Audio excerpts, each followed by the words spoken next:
Well, I'd like to welcome you to Lesson 11. And for this particular lesson, I'd like to ask that you put on your seatbelt, hold on tight, because we're going to do a whirlwind tour of summarizing and presenting information through what the Common Core standards call digital media.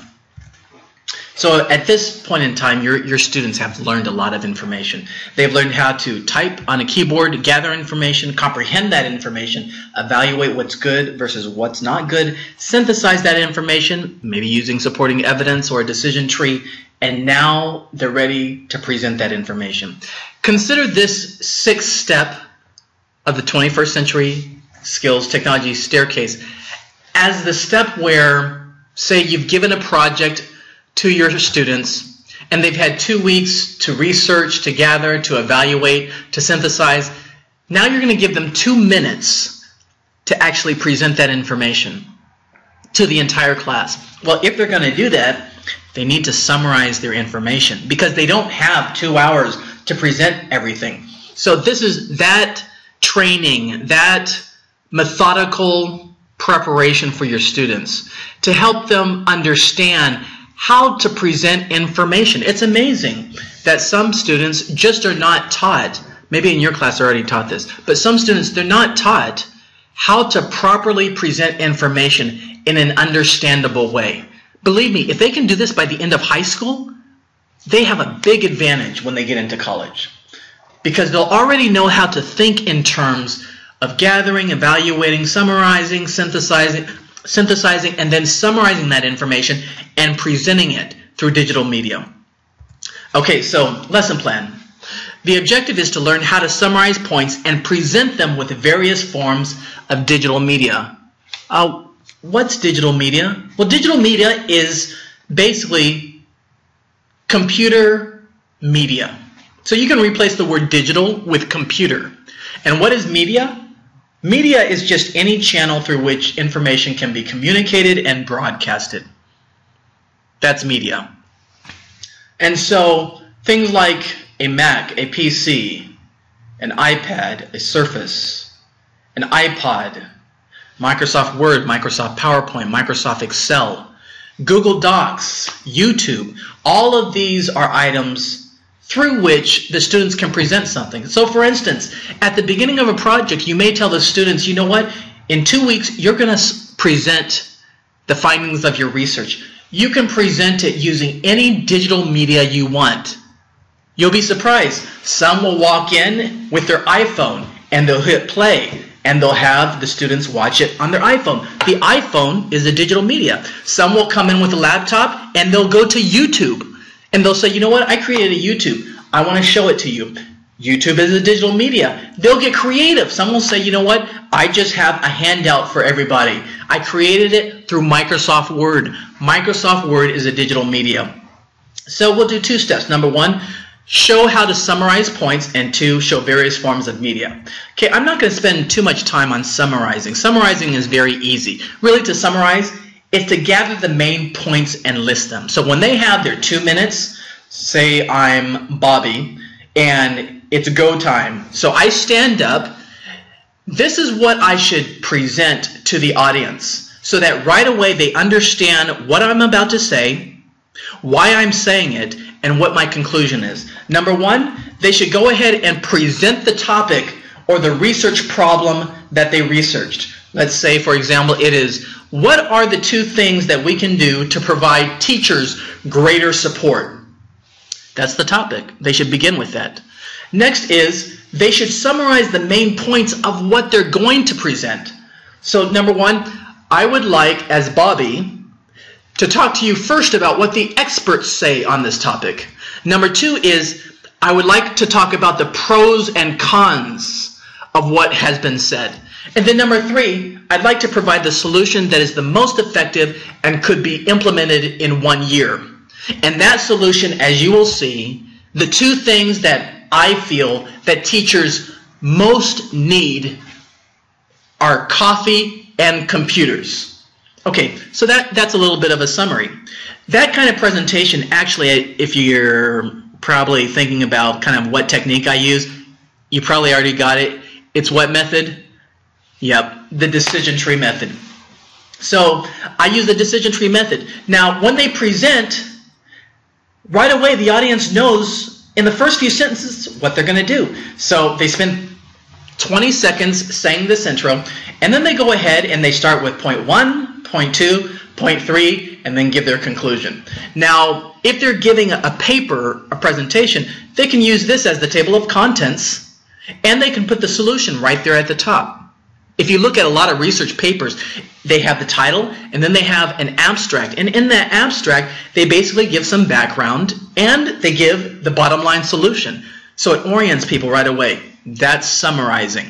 Now let's give a demo of the various media through which your students can actually present their information. I'm just going to give a whirlwind tour. If you see any technology that you're like, wait, can you slow down? I wish I could learn a little bit more about that. Just send me an email, and I'll either try and find a video on the internet and send you something that gives more detail about that capability, or I'll create a video myself so that teachers can have something very quickly accessible of all the tools and technology that's useful in the classroom.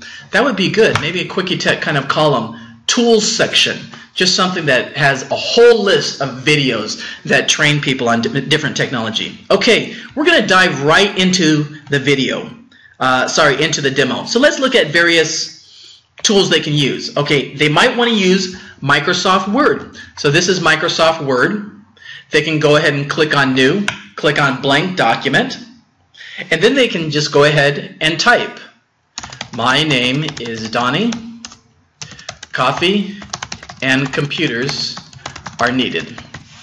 Of course, we covered this in a previous lesson, but you can highlight what you've actually typed. You can then go to what's called the, what do you call it at the very top? Exactly, toolbar or ribbon. Okay, so these are terminologies that as you start to use these words in the context of the classroom, people understand really quickly what you're talking about. Of course, the ribbon, that's pretty specific to Microsoft tools.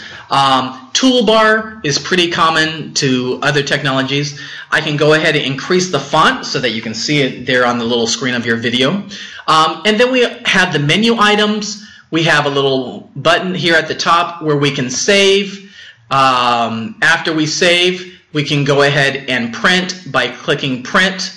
And so that's a summary of using Microsoft Word. Now let's go to PowerPoint. Of course, I've been using PowerPoint throughout this entire course. And you'll notice that the toolbar or the ribbon at the top, again, is there at the top. And so a lot of the Microsoft technologies use the same standard ribbon or toolbar at the top. And so that's PowerPoint. Let's go on to Excel. With Excel, what they could do is they can go ahead and type like a city, population, and they could put their statistics in different columns. So in column B, I put different cities. Anaheim. Wow, this is small. We better enlarge this. There's no way you're going to be able to see that on your tiny little screen. Okay, so I put different cities. There's Anaheim, Long Beach, and Los Angeles. Population. Anaheim, 300,000. Long Beach, of course, I don't know what Long Beach's population. I just typed 400,000. And then Los Angeles, the city proper, I put 4 million. I know, the larger Los Angeles area is much bigger than that, but just the city itself is about that. Then what you can do is, and let me just walk you through the steps because I think this is pretty interesting. I actually created a chart right over here, but I'm going to go ahead and delete this chart and show you how I actually created. This is really nice, and it gives a lot of power to your students to present information in a meaningful way. They can go ahead and highlight the information, the two columns. They can then go to Insert and look for the little graphical icons on the top here. They can choose one of the charts, click it, and it goes ahead and it creates the chart for them and inserts it right into PowerPoint. So there you have a chart. And so the blue is Anaheim, the orange is Long Beach, and the big one is Los Angeles. Now this can help make an impact on the audience. So they may say, you know what, I really think teachers in Los Angeles need coffee and computers. It's one of the biggest cities in the world. Look, when you compare it to Anaheim and Long Beach, it's big. Now, if you're in Anaheim and Long Beach and you're taking this course, you have awesome cities. I'm just pretending I'm a student that's in Los Angeles. So I'm making a particular point. So presenting numbers in graphical format is outstanding. Okay, we just looked at 3 things of digital media. Now let's go ahead and go to Google. I'm going to click on Google. Of course, Google sometimes has pictures here. You know, if I go to Bing, it's the same thing. Let's try this, Bing, another search engine. And you can click on Bing here. So these are search engines that can be used. Looks like there's a monkey on the top of Bing's. But I'm going to go right now. Let's go to, I want to show you email. So I'll go to email, type in Gmail. I have an account here. If you're a Los Angeles School District employee, you can get a Gmail account. It's pretty easy. Once you get it, you can go ahead and type in your username and password.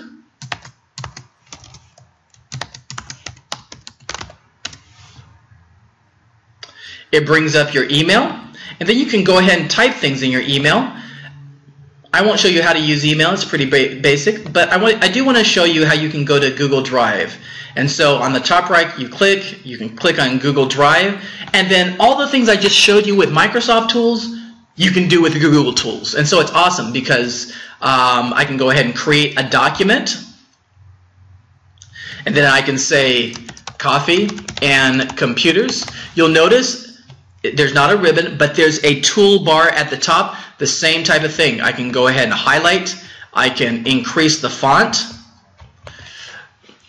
That is basically Google Docs.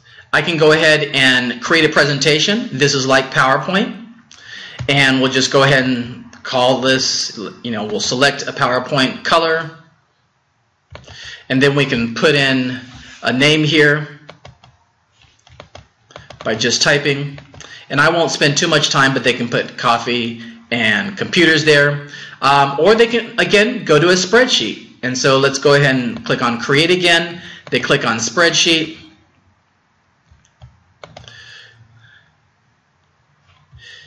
Click on Next, Next, Next, skip the tour. And once again, you can type city here, population. And there you have it. You can start typing information, and in the same way online, without having to download any software, you can use the Google tools. Okay, great. Well, let's go back for a second, and if you can see me, I'm going to go ahead and pull up, boom, an iPad. Can you see this? A little bit hard to see. It's another medium that they can use. It's coming into the classrooms. Really basic information I just want to give you here. There's a button on the bottom. This is the most common button that you use, and it allows for you to turn it on. What you can do then is you can log in. You can click on an application. I just clicked on Google Docs. If you want to shrink the application, you take your 5 fingers and you just do like that. That's basically a whirlwind tour of technologies. Just wanted you to see all of that. Very simple. If there's anything that you wanted to know a little bit more about, let me know. I'm going to just show you one last thing, and that is, let's go ahead and show you how to create a teacher website. So what you can do is you can type in http://www.google.com/sites. And then what you can do is, once you've done that, you can actually create a free teacher website. And this is, I think this took me a very short amount of time. Oops. I'll go ahead and enlarge this. But I just created a teacher website. And so what I can do is I put some information about myself here. If you click on resume, you'll see my resume here. If you click on letters of recommendations from professors, I have that here.